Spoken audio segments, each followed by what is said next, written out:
Hey, Kevin here from selfreliantlife.com and Kevin's Micro Homestead, and we got a really great episode for you here today. And I want to say right now, you need to subscribe, hit the little bell, because we're going to be doing some really cool episodes for the next couple of months. We're doing some traveling, and right now we're in Costa Rica. And we're on the Caribbean side of the country, and we're just a little north of the Panama border. And we're up here in the jungle in the mountainside, and I wanted to show you the place we were staying in. And this architecture and the way they live here is really unique. This is called a Casita, little house, and we call them tiny houses back home. And they build and live a little bit differently here because of the jungle habitat that we're in. You can see the banana trees hanging fruit right above us here. There's breadfruit over there. We've got monkeys, we've got agoutis, we've got spiders and snakes and all kinds of jungle creatures at night. And so one of the things they have is it's very steamy here. It's hot, it's humid, it's like that all the time. We're right by the equator. This is a year-round atmosphere. It's in the 80s, and it's probably, I don't know, 75-80% humidity, and it's just damp all the time. And they get, what they say, about 80 inches of rain a year. So they, up here, they worry about erosion around the houses, and so they build them on stilts. Now, they also do this down on the lowlands down by the water, because a lot of water's running through, and they want to keep their houses up out of the way. So this is a about 20-some-year-old building. And what I want you to notice is the right off the bat, there's a lot of roof overhangs way over. They're 3 feet, and that's because we, like it's an indoor-outdoor living environment, and when it's raining, which it does frequently, that gives them shelter from that rain and keeps the rain off the building, which would probably rot if it didn't do that. So they have metal roofs here. They funnel all their drainage. All the drainage is hitting into these concrete basins that they've run into little concrete spillways like this. And that funnels all the water away off into other areas of the property so that it can keep it from eroding. And also they catch water here and use a lot of catch water to function. And so most of the places are catching water and storing it in tanks. Most of the water in these homes is gravity fed. They drink this water here. We don't. They're used to it, we're not. And so it's not filtered or has anything done to it. So we just been drinking bottled water while we're here. So I want to take you up and take a look inside, but I just wanted you to get a look out here. Now the plumbing is all exposed underneath there. I don't know if you can see it. It's just, they split their plumbing into 2 systems. Their gravity water coming in, and then they split all the gray water from the shower, the sinks. It goes into one area, out into a disbursement field, and then the black water goes into its own area, into a septic system that has a biomechanical process that goes into a field of its own. You cannot put paper products in these systems because they're not designed to handle it, so they have to put all their paper products and everything goes into the trash.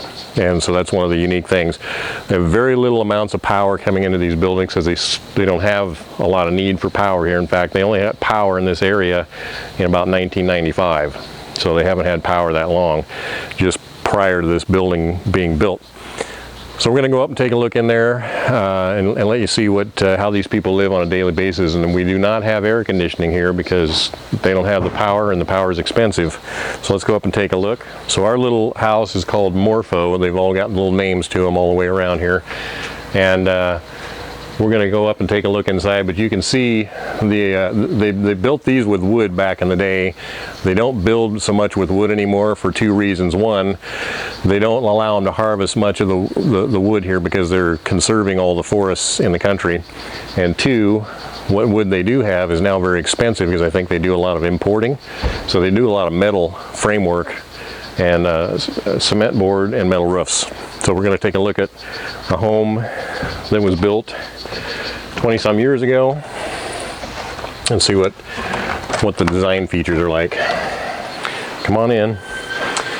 Right away you're going to notice there is no insulation in this building, and all this wallboard right here in the white is cement because it's so hot and humid here. If you try to use drywall, it would just mold.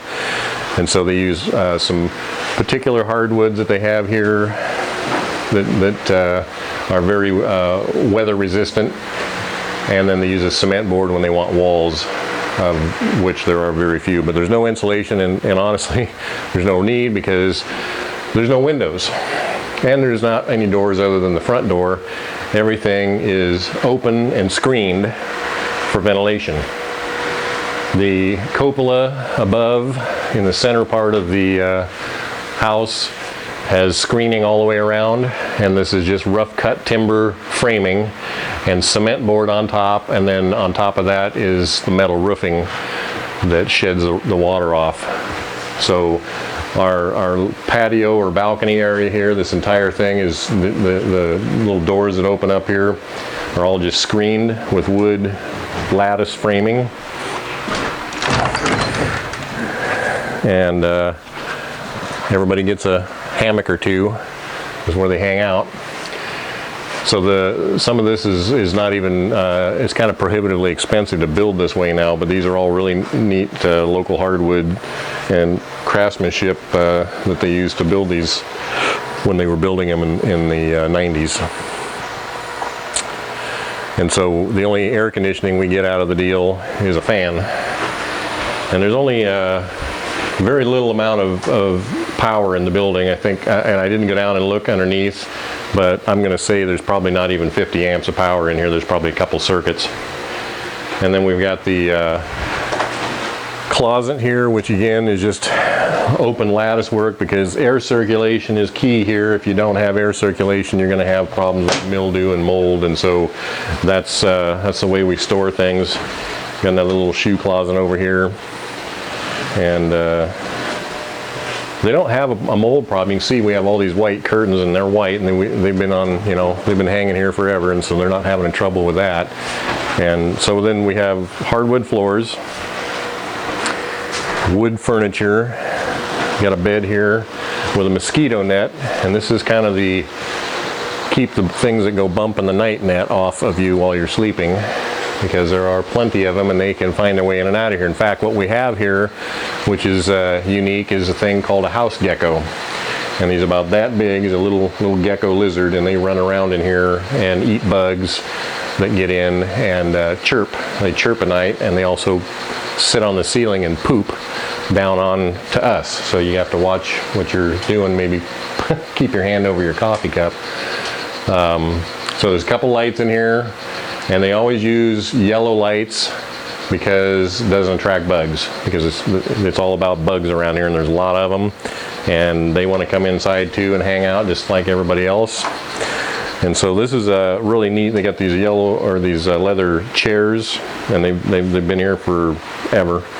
And so that's your two chairs and your hammock. And then we can take a look at the bathroom. So this is the bedroom, living room, closet area right here, everything kind of combined. And we got a couple reading lamps up on the wall over here.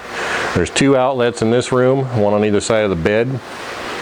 And then there is one more outlet in here in the bath area, and that's it for outlets. That's all there is. And then we got a few light switches, and they do some, they don't have the codes that we have in the United States, and I'm sure in other countries. They get away with things down here that you would never fly with. And so this light switch right here, there's an outlet and a switch, and the power cord going down in the wall is just right up on top of the wall frame here and goes up, and that's a junction which is just taped together where the two power cords are coming together. And all the wiring is exposed here. There's no conduit or anything, so that would never fly at home, but they get away with it here because it's not a big deal. So we got the same thing. We got lots of storage underneath. Again, really open air. This sink just has a straight pipe coming off of it that goes out of the building underneath.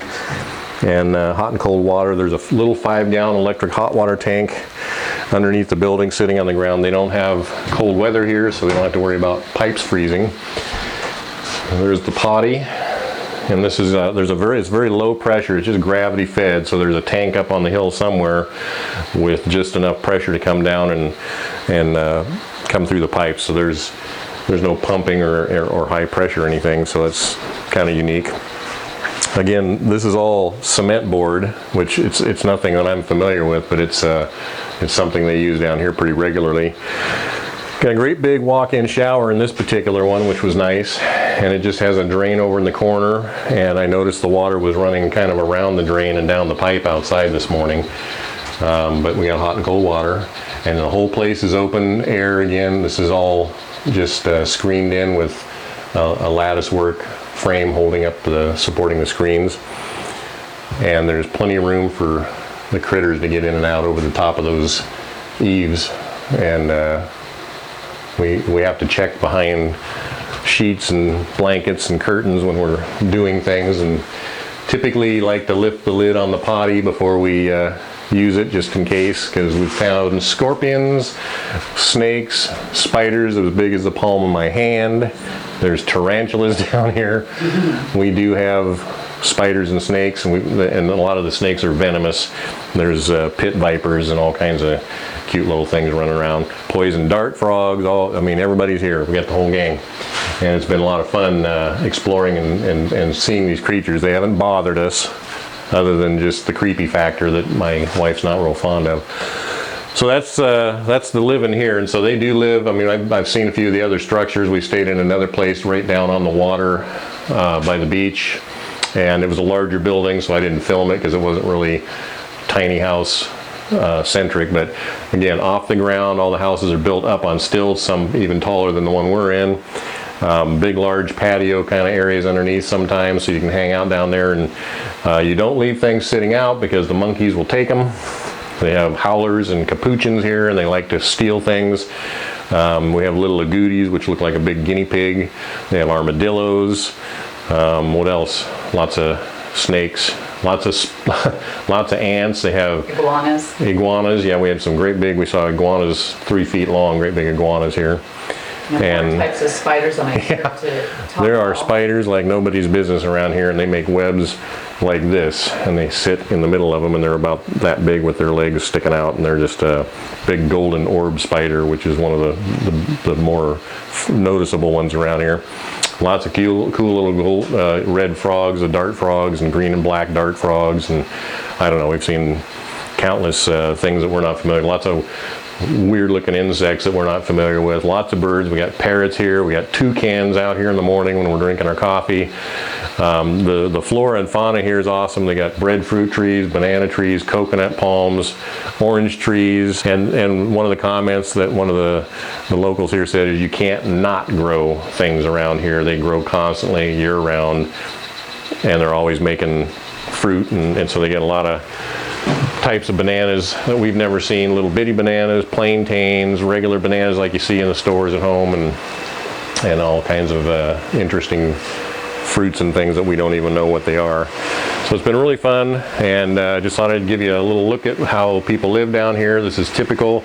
A house here, normal house here, what they put up is about $16,000 to build, because they're small and there's not a lot of infrastructure to them. And then of course they got to buy their land, which actually starts around $3,000 an acre and then goes up depending on the location and the view, and this kind of thing could go up as high as 100 grand for a lot around here in some areas. So decided to try that. Anything else you can think of, Anissa, that we missed on that? All right, so we're gonna put this one up. I'm gonna hold my surprise for the next tropical place that we visit, but we'll be there soon, and we'll do some filming in some small homes there. And with that, I will see you on the next video.